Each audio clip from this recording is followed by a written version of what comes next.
Aren't you just tired of talking about Caitlin Clark? Well, that sucks for you because we're going to talk about her and a lot of stuff this time on Iceman and Coach.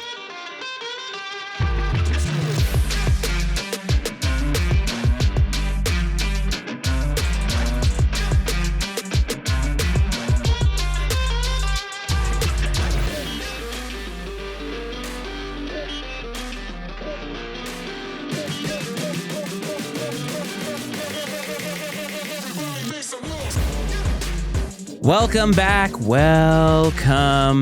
A shout out to Matt and Paige of the Till the Wheels Fall Off podcast. Welcome everybody to Iceman and Coach. This is the Iceman, Matt Freites. That is the coach, Brad Powell. We got a lot to talk about. It is summertime. The month of June is here, and I just love seeing that bright orange and just everything about what you got going on, my man. It's always good to see that face. Iceman, yes. Always nice. Always a pleasure to get together. Caitlin Clark keeps providing content, or at least the Caitlin Clark saga keeps providing content. We've got a couple word for that, by the way. Yes, we've got a couple of other fun topics on tap, I think, that are going to be fun to discuss. Great summer topics, I think. Perfect for the time of year we're in the world of sports. I am currently in the heat of AU softball season, going well. Girls are having a blast. I tell you what, and you experienced this in T-ball. The best part about it is watching them, like, game after game, like game by game, improving, like big strides, 100%, like big improvement. And I mean, obviously, you're set up for that because this is new to most of them, and so it's not hard necessarily to make big jumps in improvement when you consider where they're starting from. But that doesn't take anything away from them because they've made just giant strides, and to watch them like start to kind of learn the game, and I find myself, me and Riley end up in conversations about sort of like strategy almost, because there's situations that present themselves in a game, and obviously in the moment you just you play ball, you don't worry about it, but like after the fact, I'll be like, hey, like, did you see that ball that was hit foul when you were playing third base? If it's, it was pretty close to the foul line, you should go up there and pick it up quickly before it hits a rock or something and rolls fair. And that, by the time it gets fair, that girl's on first base, she's on and whatever else. So just little weird things like that. And I told her, I'm like, you're going to learn this as you go. All these little things. Every situation is different. How many outs are there? How many runners are on base? Where are those runners? So on and so forth. And it's just really fun for me that she's interested in it. So that's been a blast. It is a blast, and T-ball is over for me, so I get a little bit of time back. I was coerced, I say that nicely, into coaching in the fall, and you're right. For me, it was sort of teed up, no pun intended, that they would improve. And actually, some of the parents came up to me afterward and said my son or daughter had never swung a bat prior to this. So the fact that they make contact just about every time that they hit impressed them, and honestly, it makes me feel good too, because it means that I did something. It means that I touched a life, right? And I was able to teach them something. I mean, at 4 and 5, it's hard to teach them something. Even though their minds are like sponges and they're constantly taking in things, baseball is not an easy game to articulate to a 4-year-old who really honestly just wants to play with dirt. So it was great for me to see them, especially at the end, have so much fun and also do all of the fundamentals that I taught them. Now, none of them can really throw worth a darn, but we'll get there next season. Oh, absolutely. And do you think, I find this interesting, and I just think it's society and how it's evolved with technology and everything else. But I feel like when I was a kid, showing up to my first T-ball practice was far removed from the first time I had ever swung a bat or thrown a ball or simulated a baseball game in the yard. You know what I mean? Like, a kid showing up to T-ball completely unfamiliar with the game was sort of very foreign at the time. I feel like, when we were growing up and we were kids, where now I feel like probably, I don't know, you could maybe venture to say the majority of the kids show up, maybe have never even have played catch. That's a good point. In some cases, and it's really interesting. And I'm not taking any shots at the parents, because I mean, I know how hard parenthood is and life, and everything's busy and people work, and your kids, they're sent to daycare, wherever else in the summer. I mean, it's not always easy to make that stuff happen, but just the dynamic of how kids spend their time these days is vastly different than it was, uh, you know, 30 years ago. Fundamentally, I would agree with you, but there are pictures somewhere in the cosmos of me, I think at 2 years old, using a very small plastic bat hitting a wiffle ball in the house. We had this hallway that went all the way down, and I was hitting at 2 years old. So I didn't actually think about that. But even like James, we bought him a tee at 2 years old when he was two. So he has been swinging a bat of some type, and he just hadn't done it in an actual game with an actual metal bat. But the fundamentals of actually swinging, I didn't think about that. Childhood is just different anyway, and Yeah, it is. the whole dynamic of how we grew up. And I mean, I think even you growing up in the Midwest, right? You live in a small town right now, and I think it's even more removed from the way that we live our lives today. And for me, the town I lived in was small, considering like where I live now, but we had a lot of houses. Like there was a densely populated area, but I was always outside, always playing some kind of a sport, always at the park, always doing things. And I realized that James, right now, like he plays outside when other people are outside, but as an only child, he can't just go out there. But he does a lot more playing outside than I think a lot of other kids do. And it's just, it is what it is. And even it's different for the parents, right? Because we're constantly scrolling on our phones. I mean, right now we're asking people to spend time at 9:45 Eastern to watch our faces on here, and people do it. Yeah, you're 100% right. Technology has changed so many things, and then you mentioned it. I think that people sit there, they scroll on their phone. I know I do it. Out in the backyard while the kids are playing and this and that. You need to Yeah, make it's content definitely for this, different. man. You got to constantly be I thinking about what to talk about here. Absolutely. Well, hey, we got plenty to talk about tonight, so I'm looking forward to that. My God. So let's get into, I think, what we need to get out of the way. And I know we joked about Caitlin Clark at the beginning, but and we've talked about it 3 times now. This is the third episode in a row that we have talked about it. Now, granted, there have only been three since we went to Charlotte, but still, 3 for 3. Normally, we don't talk about something that often. Every time we get off the air and we come back, some other element has been added to this whole. You said it was a saga. And at this point, I actually am tired of it because it's become so toxic now. But I want to go back a couple of weeks where we joke about her not getting selected the for the Olympics, but that's not even the first thing that happened in between since we last were here. There was the whole technical foul thing, and I'm not even going to get into the details of that.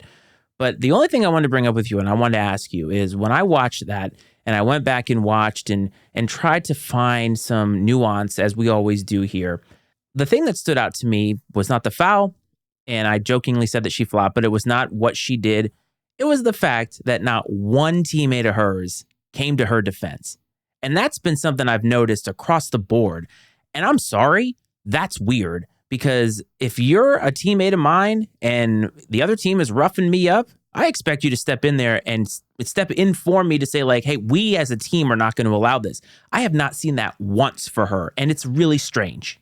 It is odd. There's definitely a weird dynamic that's taking place, and I think that I don't know if there's like maybe there's apparently gatekeepers in the WNBA, right?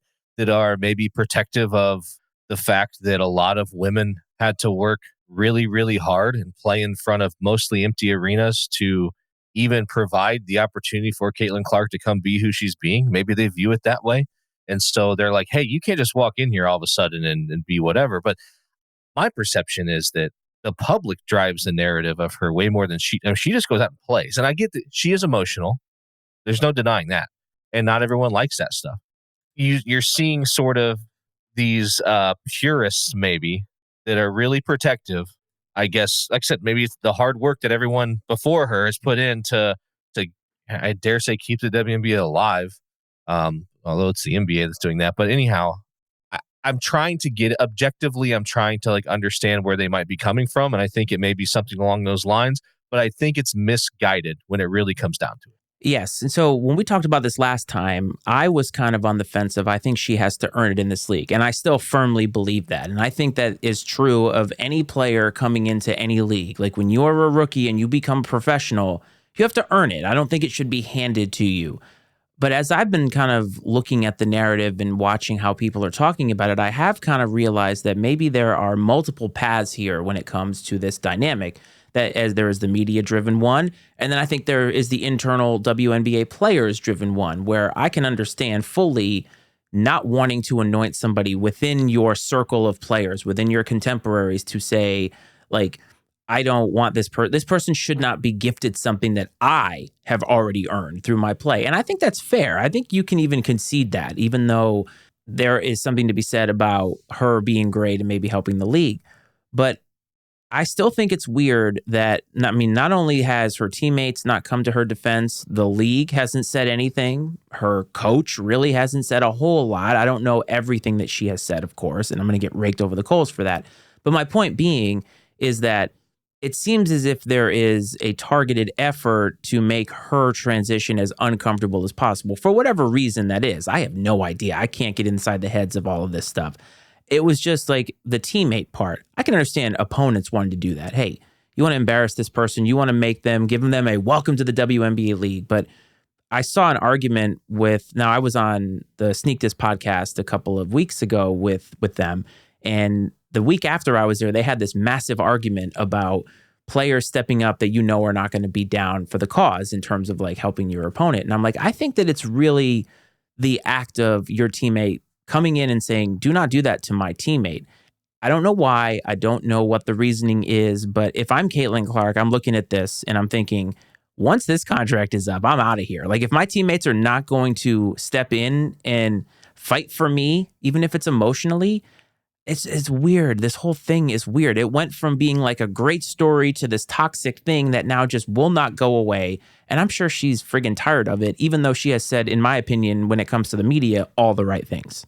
Yeah, I think that there's a perception that she has a sense of entitlement to some degree, but I don't think that she has driven that narrative at all. I think if anyone has, it's been the general public and the media that have, you know, just showered her with love and with praise.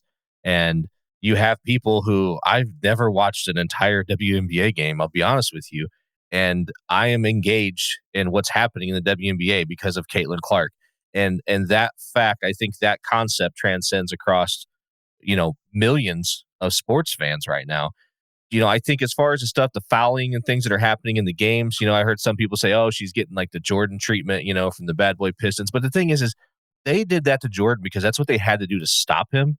Like this seems like it's a lot more malicious than just trying to keep her from beating them. I mean, like the Fever are not very good. And so No. I don't think there's the competition factor is much of an issue and in terms of who's going to win the game and the outcome. But the part that bothers me the most is you cannot push this narrative for the last 2 decades of people, hey, there's good basketball played in the WNBA too. The WNBA needs to be viewed on an equal footing as the NBA. We deserve the praise, we deserve the pay, et cetera, et cetera. I'm all of those things, as I stated them, may not be what has exactly come out of these people's mouths who have been a part of the WNBA and building it over the years. But you have, let's take Caitlin Clark's basketball ability out of the equation entirely, and let's look at this like a business.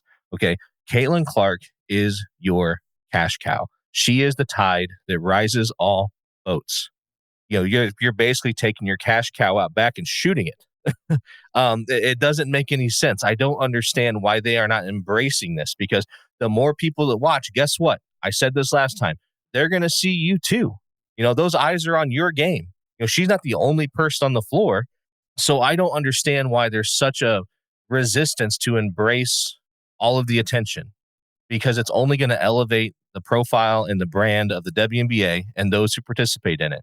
And I think even globally, I get the fact that with the Olympic team, I get the fact that there are women who have been a part of the process of USA basketball. It's not like they just showed up last week and they had tryouts.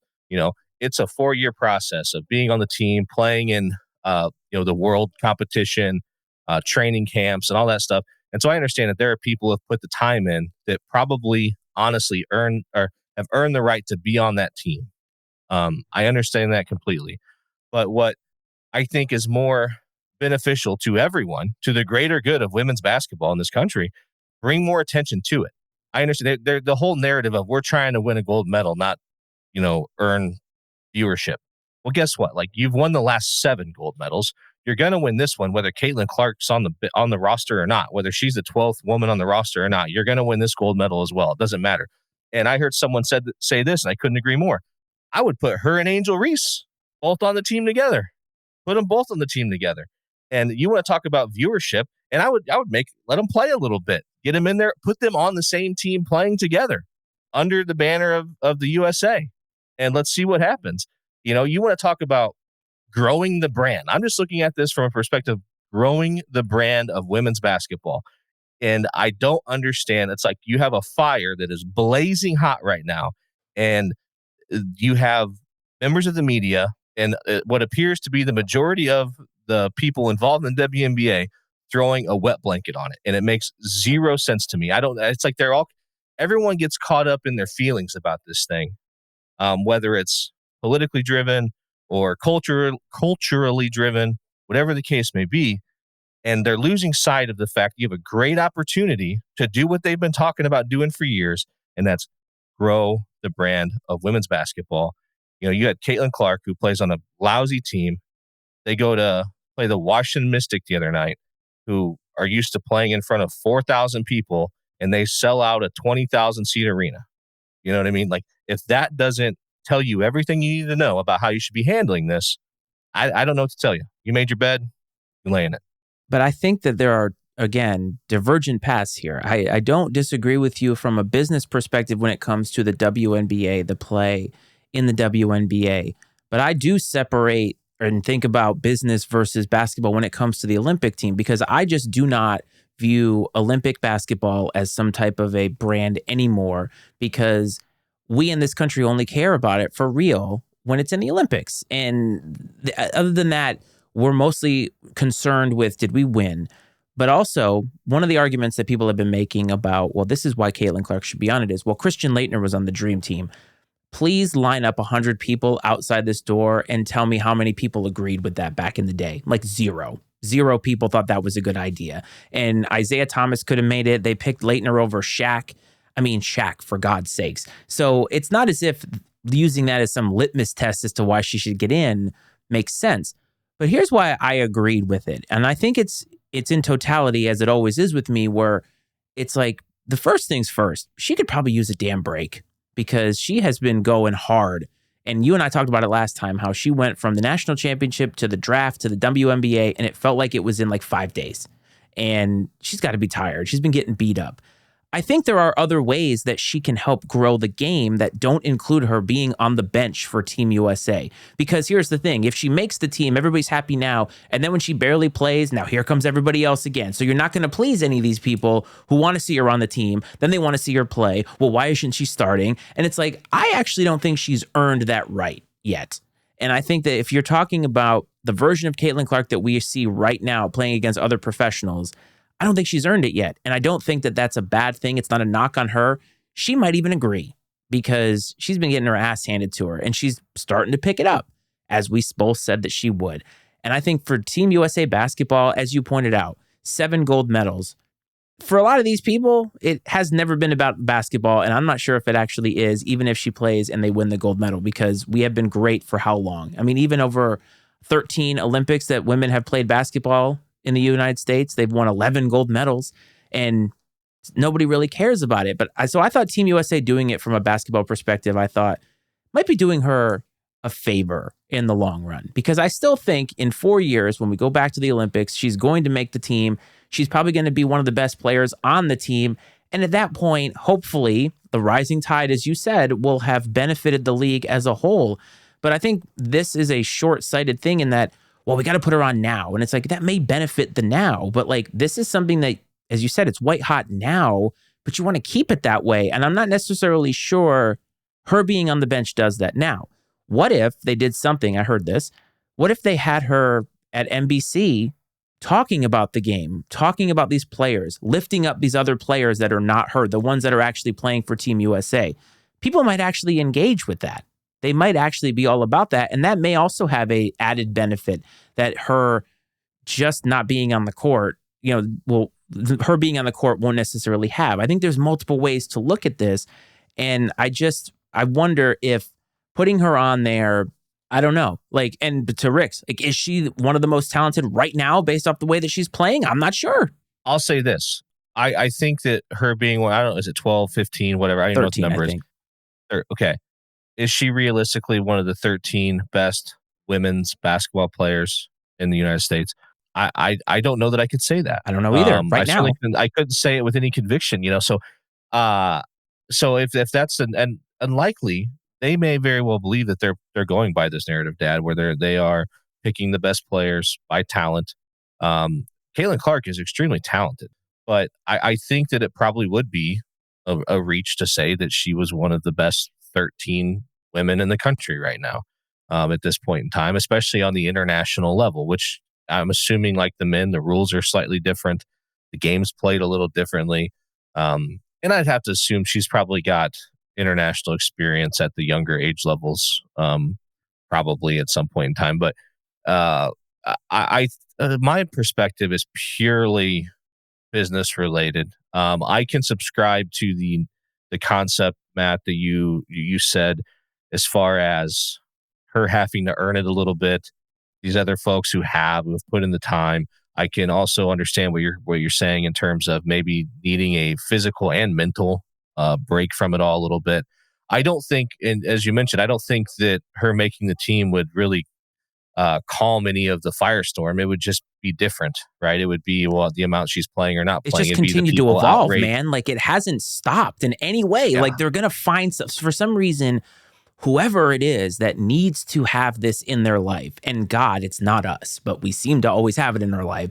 Like, they need this narrative. And the other thing that I didn't say was, imagine adding her to the team, and now you have this camp of these players who have already treated her like crap. Not every single one of them would do this, but like, is that going to hurt team chemistry having her on the team? Is it going to take them away from their goal of winning the gold medal? Because if they have her on the team and they don't win the gold medal, then everybody's argument is just gone now.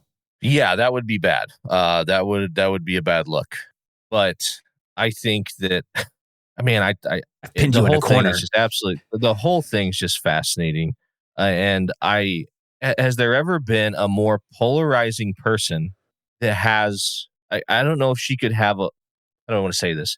Has there ever been someone with a lesser polarizing personality and behavior that was more polarizing in the public eye than Caitlin Clark? Like, I think she's there's nothing about her behavior really. I mean, yeah, she's emotional, but I mean, it's not like it's off the charts. If it was anyone else, if it was just like the, eighth person, the third person off the bench for insert random college basketball team that showed emotion, nobody would bat an eye at it, right? I don't think it's absurd or anything like that. So my point is that she seems is down the middle, ordinary, like borderline, and I don't mean this as an insult, borderline boring. Like, I mean, her personality, I mean, she says all the right things. She does all the right things. She seems like she handles herself well in the public eye. And somehow this woman has become so polarizing when it comes to the general public and their opinions on her and how she's treated. And it's incredibly fascinating. Yes, but I think that there are many layers to this, and you talked about cultural, and I think that that's something that people don't want to admit because they'll say things like, well, why do you bring race into everything? Well, I think that it does matter a little bit when it comes to the cultural side of things, because here comes this white player. It's not too dissimilar from like Larry Bird and Magic Johnson back in the day. I mean, they were both extremely talented. Magic Johnson won the national championship, and yet Larry Bird was kind of the guy that everybody thought was going to be better and was going to be elevated. And so there are elements to all of this that come down to your perspective, the way that you lived your life, like your biases. I mean, there's so many parts of it, but I understand that those make people uncomfortable and they don't make for good sports content, but like they show themselves. I mean, even looking at it too, like Stephen A. Smith on First Take. I don't know if you saw that with Monica McNutt, that whole thing. And it's like she has been calling basketball. She's been following the WNBA, right, as a reporter. And the entire point of his show is to make himself look good, which is, to me, not good content. But a lot of the things that he says, especially in this realm, come off kind of ignorant when he has other people who know more than he does. And I think that's where the toxicity comes in to all of this, is that people want to have an opinion. Like, I know that we're giving an opinion, but at the end of the day, I would prefer that she would be going around and doing her thing, that the WNBA would be great, and that everybody would be kind of happy with the state of things. But for some reason, every time I turn around, something happens where now we're talking about it again. And it's gotten to the point of it's being played out. And you're right though. Like, who is somebody who is so not polarizing in terms of their personality? Normally, when people love or hate you, like Coach Prime, you either love or hate him because of how he is, because he has a personality that makes him that way. She just comes out and says, like, I like to stick to basketball. And everybody's like, oh my God, she's the worst. Or, oh my God, she's the greatest. And I'm like, can it Right. just be somewhere in the middle, for the love of God? And if you're watching this right now, all five of you, hopefully it's because you love the fact that we kind of try to live in the middle sometimes. Well, both of us in our personal lives, like we're very much down the middle on a lot of things. And so it doesn't always make for super polarizing content, but we're not here to be polarizing. We're here to just basically share our opinions. And, if you want to find extreme takes that are polarizing and full of conviction in one direction or the other, well, they're all over the place, man, on the internet, on TV, everywhere else. But, um, and on Braves Talk with the OG. Oh, absolutely. You want to hear some absolutely biased takes? Listen to Braves Talk whenever we bring that back. Plus, college basketball season is coming back. But yeah, I know, again, we've spent like 20 something minutes on this. And I'm sure when I repost this video, people are going to be like, you guys don't know what you're talking Not about, again. blah, blah, blah, blah, blah, which would be awesome because we'll get like 50 subscribers, I'm sure. But I wish that it was less toxic. So I want to reset a little bit, man. Okay. Let's move on to something. We talked about college basketball. So Dan Hurley has been a very popular man in this offseason, twice now. Last time we talked, I think 2 times ago, we talked about Coach K, or not Coach K, excuse me, Coach Cal taking the job at Arkansas. And we talked about the job at Kentucky. And I think you at the time said, I don't think that's a great job. And Dan Hurley kind of agreed with you because he's like, I'm good. And so the Lakers, of course, fire another coach because they've gone through, I think I saw it was like 6 or 7 coaches in the last 12 years. The Lakers, by the way. And Dan Hurley gets a call from the Lakers. They're going to offer him big money. And he goes, you know what? No, thanks. So Dan Hurley is very content in Storrs, Connecticut. And he's content because he has a 2-time back-to-back national champion, has a ton of money to work with, going to contend for a 3rd national championship, and he's good. And I believe that him spurning not 1, but 2 jobs to stay where he's at could potentially be a big shift in coaches taking bigger and better jobs all the time, especially going from the college level to the pros. Do you agree? Yeah, I think so. And that opportunity is going to be, I think what Dan Hurley did here is he bet on himself, right? I think that he feels like his situation at UConn's pretty solid. He's going to be able to come back and compete for a 3rd national championship. I don't even know when the last time a team won 3 in a row. Probably John Wooden. I'd have, off the top of my head, that'd be my first guess. And so he's betting on himself. And if he does that, or if he just continues to win at a high level like he's done, and there's no reason to believe he won't continue to do that, there's going to be better opportunities along the way. And I understand it's the Lakers and it's LA and everything else, but you have an aging, washed up adjacent LeBron James. He's the oldest player in the And league, by the way. yeah. And so to want to go to LA, have LeBron, who is by all accounts a little difficult, and then to be maybe put in a corner where you're going to have to draft a son who probably doesn't belong in the NBA. And I mean, That's a whatever. whole other that's a whole other Yeah. tangent that we can get on, So, but but let's to have that forced upon you on top of it, you have an aging Anthony Davis. There's just not a lot there to be excited about, and those guys are going to be gone in a couple of years, and then you're going to be in the midst of basically, I mean, hell. a true rebuild. And so, go do your thing at UConn, and one of these jobs is going to open up. The NBA is going to be there as long as you keep taking care of business, and probably you're going to be able to walk into most likely a better situation.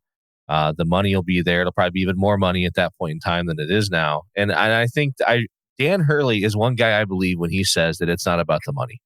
I absolutely believe him when he says that. Now he's making a lot of money, like I was going to say. so we're talking about the the difference between making what 8 million and 12 million or something like that. I mean, which is a substantial difference. But once you get to that point in time, I mean, like it's like whatever, like. And so I think, I mean, at least that's what a schmuck like me thinks anyways. So, to me, there's no difference between 8 million and 12 million. And so I think that what he's doing is great. This makes me a Dan Hurley fan. You already were, weren't you? Well, I like the way he's hard nosed. I like the way that he conducts himself. I know certain people don't, but he's always that guy that's trying to find an edge to motivate his team, which I find it's funny, but at the same time I enjoy that stuff. We've seen that a little bit. Braves talking about Brian Wardle does the same thing, always loving the underdog. It's hard as hell. It's masterful to be able to convince your team that's ranked number one in the country coming off a national championship that they are somehow an underdog. But this guy's been able to do it. And he did it night after night after night after night. And he's got 2 national championships in a row to show for it. I think it's great he's staying.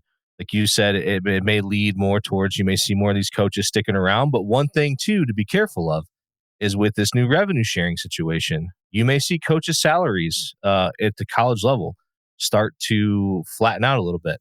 There just may not be enough money to pay these exorbitant salaries if they're going to have to do some of this revenue sharing with the players. So it'll be interesting to see how that goes moving forward over the next few years.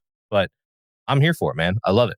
What I loved about this move, both moves actually, was Dan Hurley seemed to look at, number one, I have a good thing going here. And not just like we've rebuilt this program, back-to-back national championships. That's hard to do. And this last national championship that they won, they did pretty easily, to be honest. Like they kind of ran roughshod through the tournament. Yeah, they did. Right.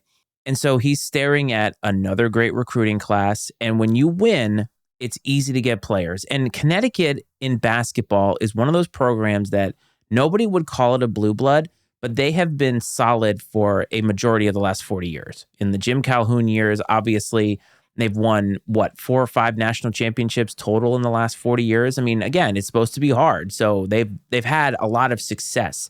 Connecticut women's too, right? So there's been a lot of success in basketball in general at the University of Connecticut. So it's not as if he's staying at some mid-major. I mean, not to throw, like, I'm not throwing Bradley under the bus, but like, it's not like he's been at Bradley and they've been good, but they've not won a national championship and he's just kind of good where he's at. He's in a really good situation. He's getting paid a lot of money and they have a lot of resources. And here comes Kentucky, who also has a lot of money, also has a lot of resources, but also have a lot of fans who maybe aren't going to stick around for any kind of a rebuild. And he's like, you know what? No, thanks. And then here come the Lakers. And of course, you interview with them. But he's smart. He looks at the Lakers and says, yes, aging LeBron, aging Anthony Davis. I'm going to have to take Bronny. And then what am I staring at? You know what? Thanks, but no thanks. And that's something that 10 years ago, 15 years ago, these college coaches would have jumped so quickly. And you know what? Coach Cal would tell you the same thing. Probably would tell you he wished he hadn't jumped to the NBA because he did. It didn't work out. He's back in college, and that's where he is now. So I think Hurley kind of, he may have started a trend. And as you said, if salaries are going to come down, they're going to start to flatten out. I think it's going to come down to schools providing resources. And that's where it comes down to. Because I think for a coach, at least if I'm looking at it, it's nice to get paid a lot of money. But if I'm getting paid a lot of money, but we can't get NIL money, we can't do a lot of these other things in today's paradigm, it doesn't help me. He's in this position where if he keeps winning, he's going to make a ton of money. So why would you leave that? And I love it. No, I agree. And I was just thinking, I wanted to verify it was true because it would be one hell of a statement to make if it wasn't. But I don't know if we can talk about the Lakers without acknowledging the death of Jerry West today. Yes, that happened this morning. And 86, I think? He was born on the 28th of May 28th of 1938. So I don't know. You do the math. That's 86. Yes, you're the mathematician. So I said on Facebook, and you're right, that we should have. So first of all, obviously, we don't know Jerry West, never met Jerry West, but condolences to his family, loved ones that he leaves behind. Anytime somebody passes, you always want to make sure that those people are taken care of emotionally because, as I know all too well, grief hurts a lot of times. But Jerry West, the only thing that I would say about Jerry West, and I think it's the only thing you need to say, is he's the logo of the damn league. Yeah. And that's all that you need to know. And I understand that at some point they probably will move on from him as the logo. A lot of people want to make Kobe the logo and so forth. But I mean, he's probably one of the best people to ever pick up a basketball of all time. And yes, the game was vastly different when he played, only won one championship.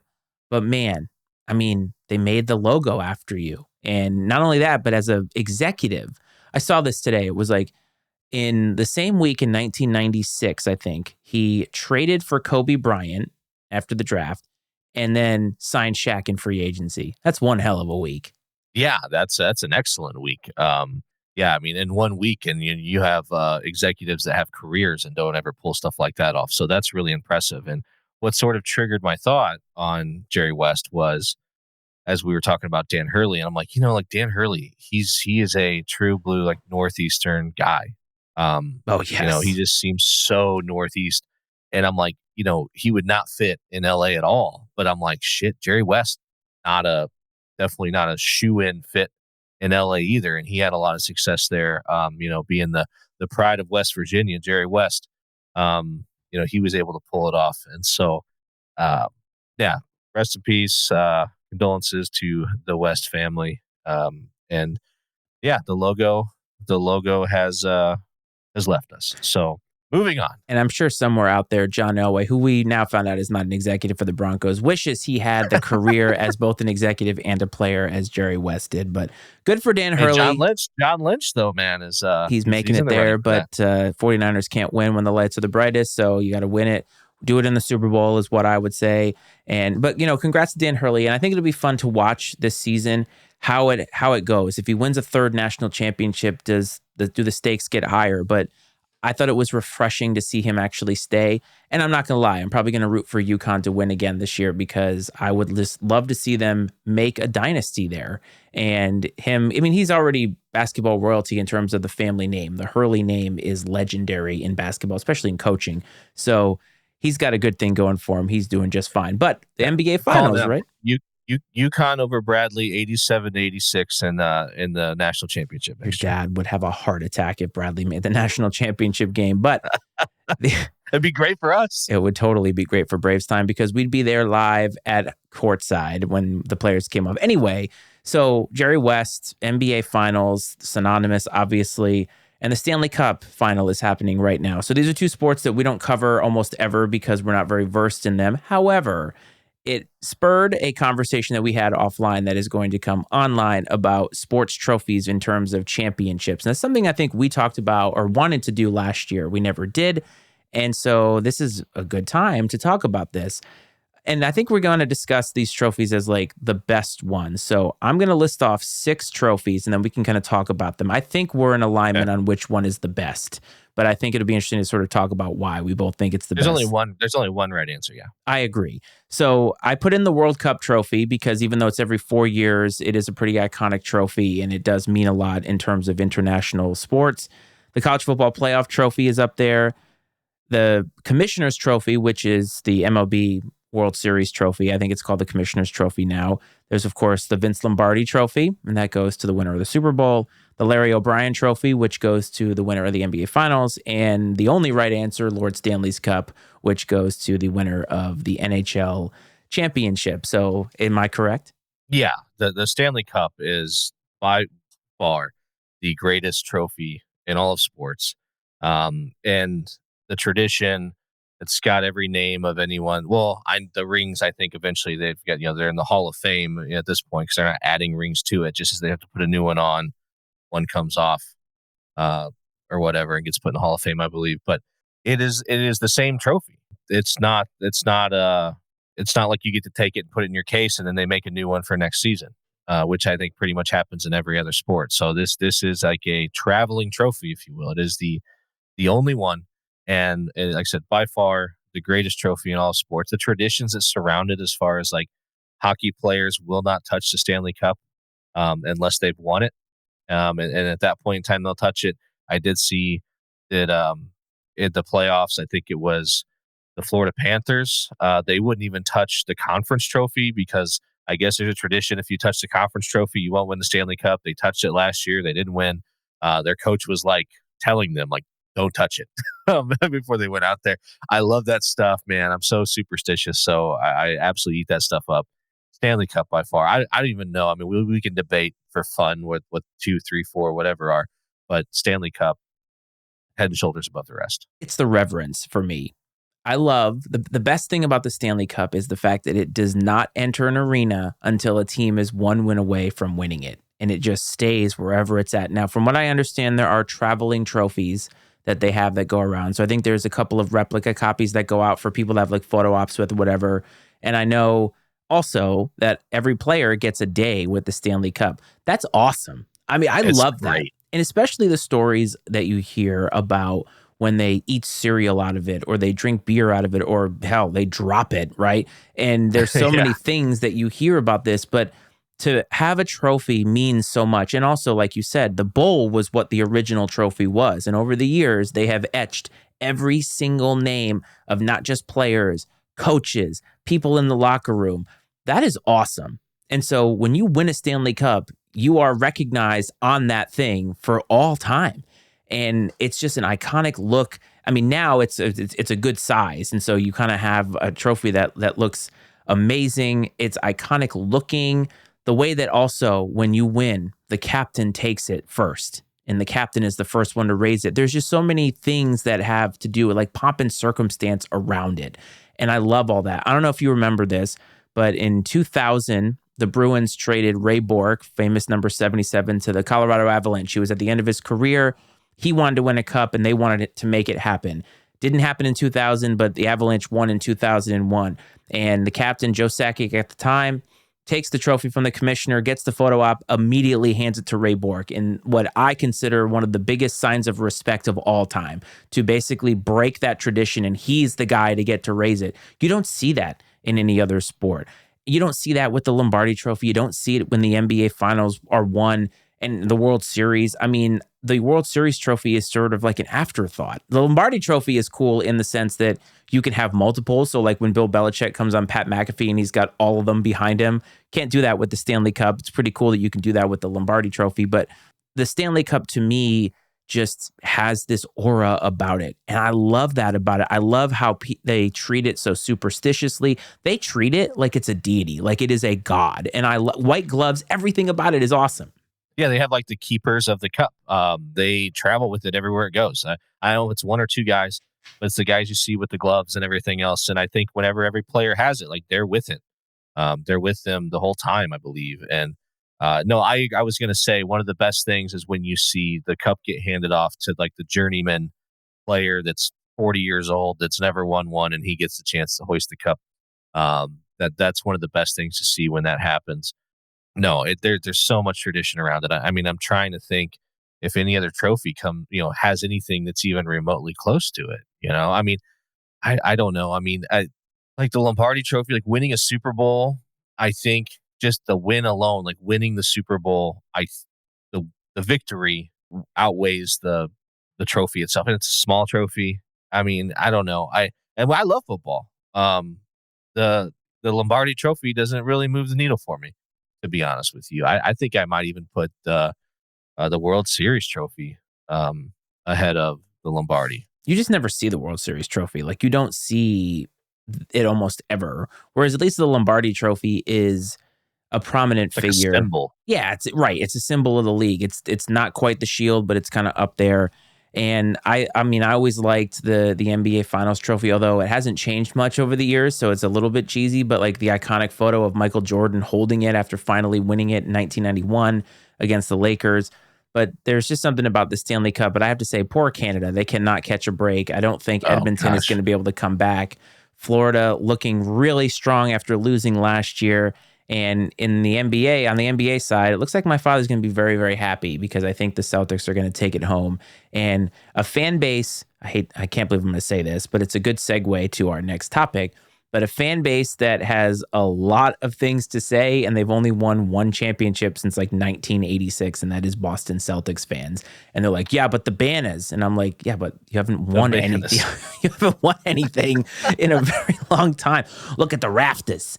And I'm like, no, that's not what's going on. But let's talk about rivalries. So this is our last topic of the day. And as a little bit of fun, I have loaded up a clip here because it got me to thinking about rivalries and just about the way that they exist today. But this is a clip courtesy of the Dan Le Batard Show. And Stugatz was pissed at the Yankees because... Dan, they were selling jerseys. They were selling bobbleheads. It's Yankees-Dodgers. It's a big rivalry. The Yankees don't need anyone's help. And this is weeks after Steinbrenner said that he is going to cut payroll, that he has to cut payroll, which is not the Yankee way. You add payroll, you don't cut payroll. This is also not the Yankee way, and he should be ashamed of himself, and his father is rolling over in his grave right now.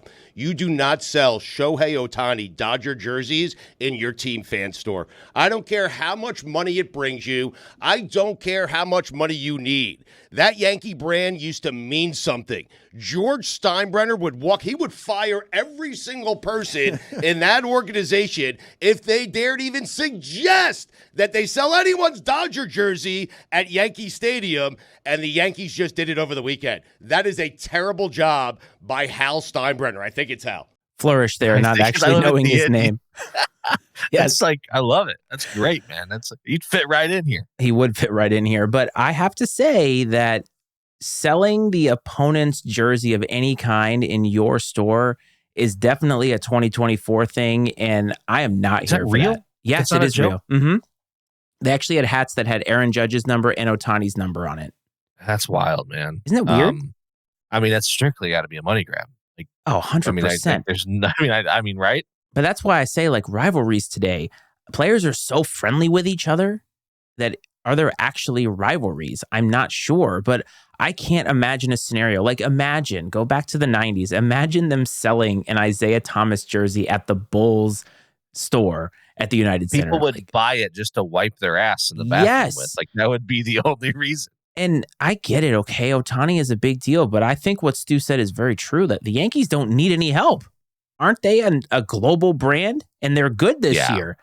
It's really strange, but I feel like rivalries in general, they just don't have the same fierceness anymore. And whenever I see these rankings of, best rivalries in sports, I only think there's a handful that legit matter. I think that Michigan, Ohio State matters, but there's not that many. So let's talk about that, because I think there's a difference between most rivalries exist almost strictly amongst the fans, right? The fan bases.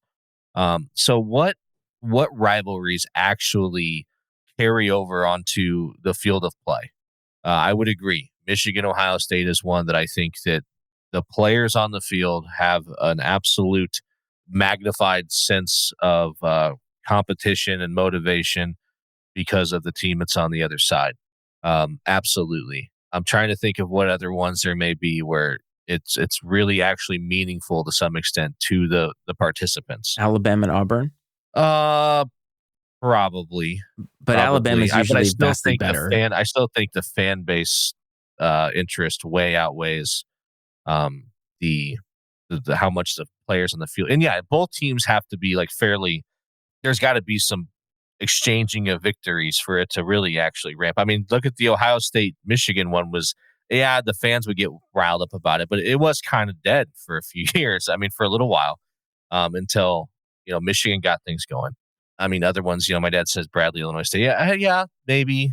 Proximity is a big part of that too.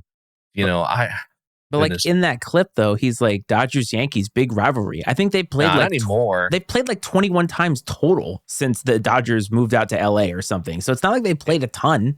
Yeah, when did the Dodgers move to LA? They played a lot.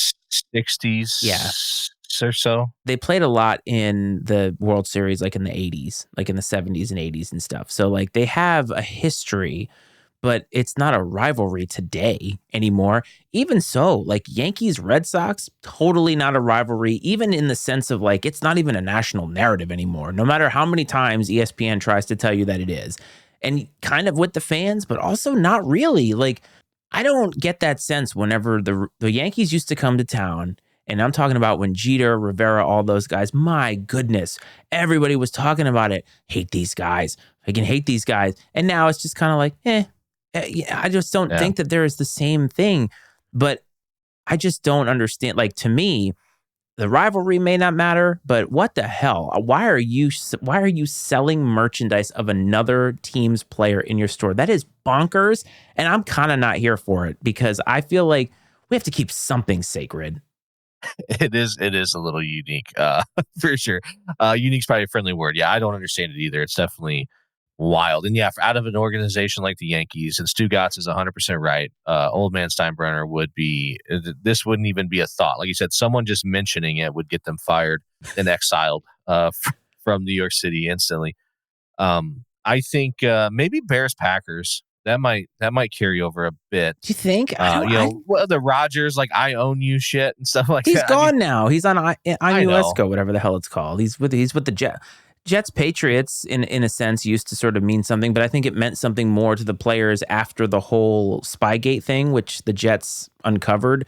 So I don't think it really matters today. Like, I don't think Zach Wilson is striking fear was in the Patriots, when Belichick was there. So like, there's just, I don't know. I feel like the rivalry part of it, like even in college, you might be right.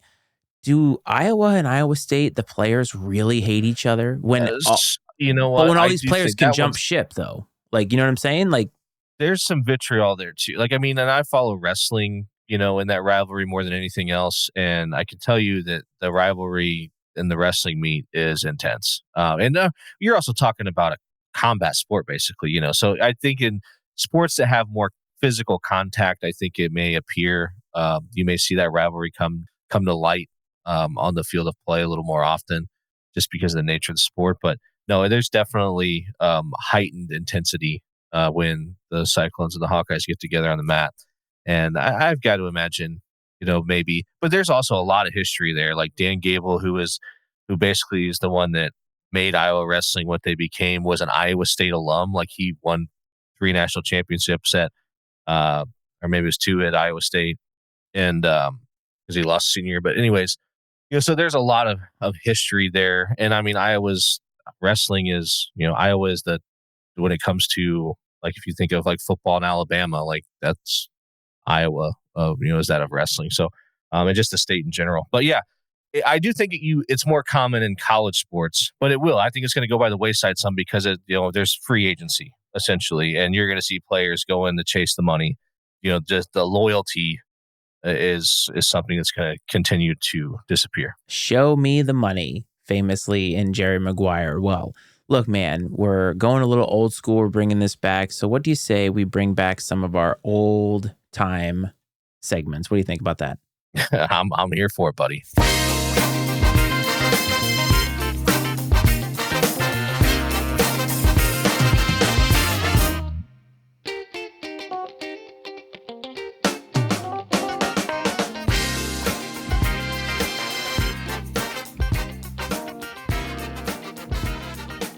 Iceman stat of the week. It's been a while, but we were just talking baseball. And so I wanted to bring you a baseball stat. Are you ready, sir? As ready as I'll ever be. I love the enthusiasm. And I have a first question for you. Have you ever heard of a man named Barry Bonds? Yes. As a matter of fact, I have. Okay, great. So Barry Bonds, his stats from his career, mostly from the career that he had after he took steroids, are kind of in what I call Tony Gwynn territory, where they're so ridiculous compared to everybody else's that they're almost too fun to ignore. So this one is about Barry Bonds, and this stat is something I saw on the internet. So if you were to take all of his MVP seasons, he had 7 MVP seasons, which is ridiculous. If you took out all of the stats that he had from those seasons, just wiped them clean, Barry Bonds would still have 440 home runs and 359 stolen bases. He also would be the only player still in MLB history to ever have those stats. It's insane. That is insane. And it's a shame that his accomplishments as a baseball player are being they're overshadowed by the PED stuff and the controversy surrounding all that, because it does overshadow the fact that he was a great baseball player before the PEDs became a factor. I have changed my tune on that so much over the years. I used to be firmly in the camp of he shouldn't be in, but now, honestly, you see how rampant it was. You see how MLB turned a blind eye to steroids, and I feel like a stat like this tells you that he would have been a Hall of Famer without it. He was probably a Hall of Famer before he took any steroids at all. Let the man in. And unfortunately, he's going to have to die to get in. He and Pete Rose are going to be in the same class.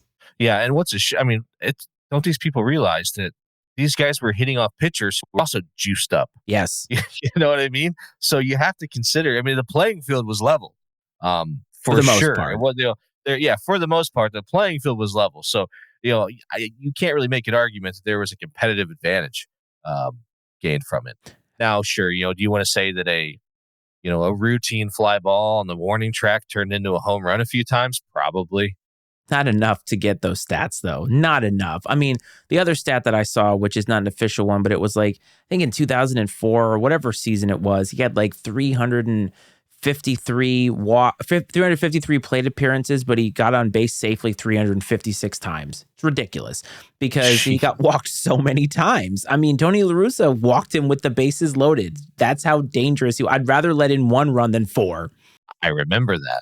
Was a bold strategy, but it worked because you'd rather give up one than four. And that's how crazy Barry Bonds' career was. And I'm firmly in the camp that he should get in. Hopefully he will one day. But baseball is just weird that way, where they won't let anybody in. And I feel like in some form or fashion, when Roger Clemens is dead, when Pete Rose is dead, when Barry Bonds is dead, all these guys are going to say, you know what, let them all in, and they won't have to look at them face to face, which I think is kind of cowardly personally. It is. I'm with you, man. Put them in. Put them all in, and let's call it what it is. Because, all those dudes back in the day, 20s, 30s, 40s, those guys were all on speed and shit. And, everybody had their own. They all had their own, greenies or whatever. These guys, it wasn't steroids. It was just something else, the different performance enhancer. So I think that you just gotta, let's put them in. And put the systems in place to monitor that sort of stuff moving forward, and life goes on. Yes. And with that, let's hit the trumpets.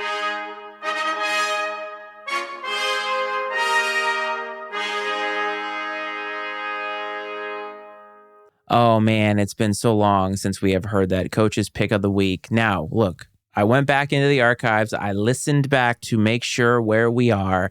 And I said during the Super Bowl live stream that we're going to wipe the slate clean. And we did. And so you are now 1-0 because you picked correctly, not with the spread, the Kansas City Chiefs to win the Super Bowl, which they did. So you are here to make a pick of the week for the first time. Now that pick, you hadn't made one in 7 months. So you are due. And I believe you have a pick for us. So please, Coach, for the first time in a long time, please bless us with an official picketh of the week. Hear ye, hear ye. I welcome back all of my gambling degenerate friends who have been waiting for your next opportunity to cash in with a winning pick. And I have good news. We have one for you tonight. So some of you may not know, there is another football league out there, the UFL, and the Iceman happens to be a season ticket holder, which I'm sure he'll tell us about in a moment. The UFL is playing their championship game sometime, I'm assuming, in the next few days. I don't even know when it is. Sunday. But it is coming up. And it is between the Birmingham Stallions and the San Antonio, is it Brahmas? Brahmas, yes. Is that correct? The Brahmas, right? The Stallions and the Brahmas. I am taking, I don't even know what the spread is, so I'm just taking this thing straight up. I'm taking the Birmingham Stallions to win the UFL championship over the San Antonio Brahmas, behind the play of some guy whose last name is Martinez from Kansas State at quarterback, who led the league in rushing and some other good categories at the quarterback position. He'll probably be bagging groceries in 2 weeks somewhere, but not until he's going to have a ring, a UFL ring that'll probably look like it came out of a Cracker Jack box. But you cannot take away the fact that he will be a champion. Oh. And so with that, again, hammer the Stallions to win the UFL title. The Stallions over the Brahmas in the UFL championship game, which smells completely like I looked at the standings and picked the team with the better record. Coach, it's good to have you back. So let it be written. So let it be done.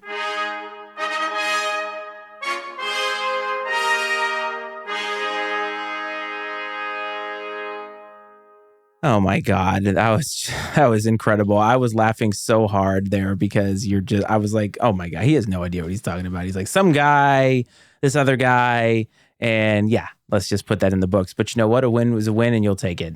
I feel like I did the UFL justice. Sure. With my pick and my knowledge. It seems on par. My analysis seems on par with the play on the field. I can't even begin to describe to you how many times Mike and I during a game were like, who is that? Because we had no idea who they were. But Yes, I was a season ticket holder this year for the DC Defenders. We're going to be season ticket holders again next year. We actually added 2 more seats, hopefully next to us. We're trying to get more degenerates to come with us because it was worth it for beer and food included in the ticket price.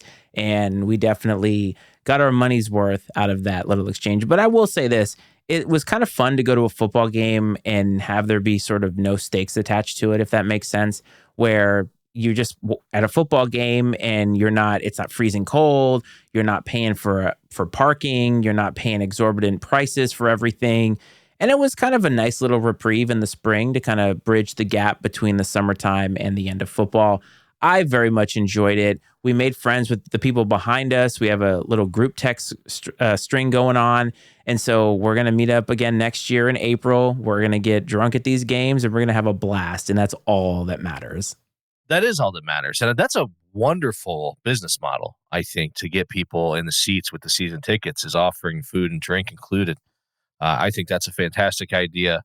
And I hope it succeeds, man. I think that obviously America has a huge appetite for football. It just has to last long enough. Hopefully they've got enough money. The coffers are full enough to sustain the league for a handful of years, to build some brands, to have some stars develop, and maybe even see some of these guys, develop to the point that they get picked up by an NFL team. I think that would be great for the UFL if they can turn into sort of like a feeder system. I think you have to embrace that if you're that league, at least for now, and see how it goes. I think it's awesome, man. So good stuff. Yeah, I was happy as hell to go to the games, and it wasn't cheap stuff either. Like it wasn't cheap food or anything. Excuse me. We just had a great time. And I'm looking forward to next year, quite honestly. So we have reached the end, my man. It has been a lot of fun. I know that we stirred the pot a little bit with some Caitlin Clark talk, as always, and I'm sure she will come up again. Let's hope not. Let's hope we can get on to bigger and better things. Like I want to talk about this whole Joey Chestnut scandal, because that's right, it is a scandal. And now there is a Netflix special where he is going to face Kobayashi, and I'm here for it. I'm so here for that kind of thing. I want to get back to that stuff. But before we get out of here, do you have anything you'd like to tell everybody?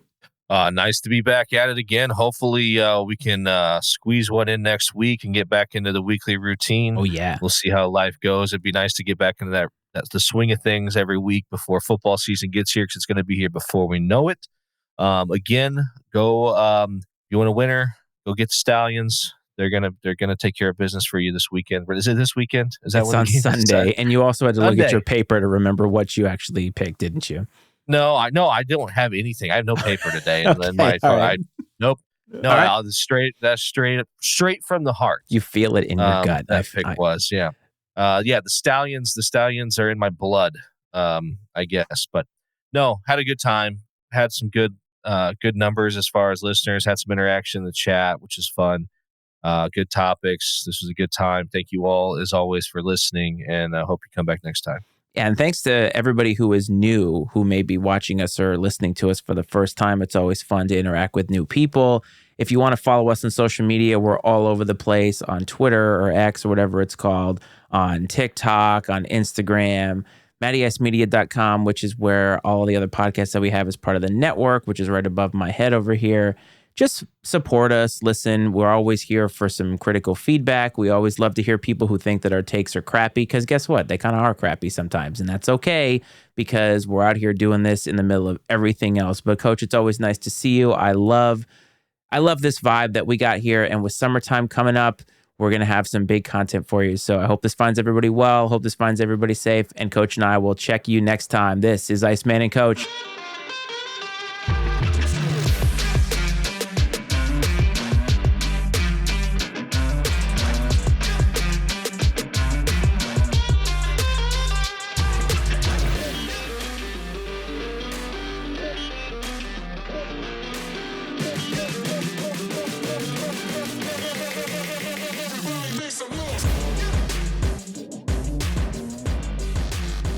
The opinions and viewpoints expressed on I&C Sports are those of Matt Freites, Brad Powell, and their guests, and not necessarily those of the Matty Ice Media Network. I&C Sports is exclusively owned by Matt Freites and Brad Powell and is brought to you by the Matty Ice Media Network.